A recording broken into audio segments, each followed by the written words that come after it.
Godmorgen og velkommen til vejret fra DMI.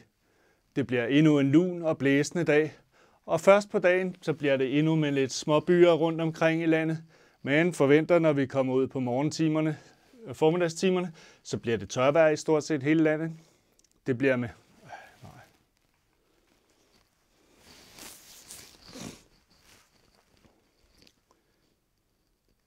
Godmorgen og velkommen til vejret fra DMI.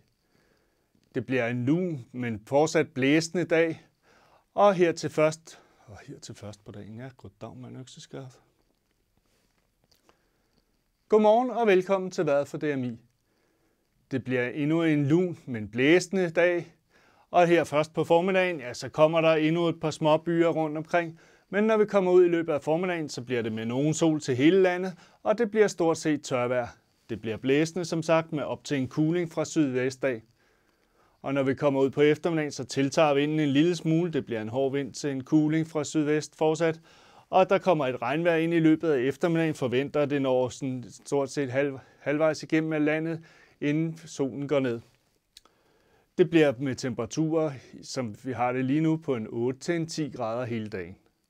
Når vi så kommer ud på aftenen og natten, så har regnvejret bevæget sig videre og når de østlige egne. Og ud på natten, så kommer der endnu et regnvejr ind vestfra. Det bliver med temperaturer i nat på en 6-10 grader.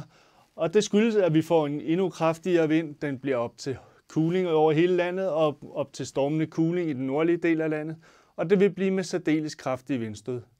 Og når vi kommer ud i morgen, så kan jeg allerede nu røbe, at så tiltager vinden yderligere.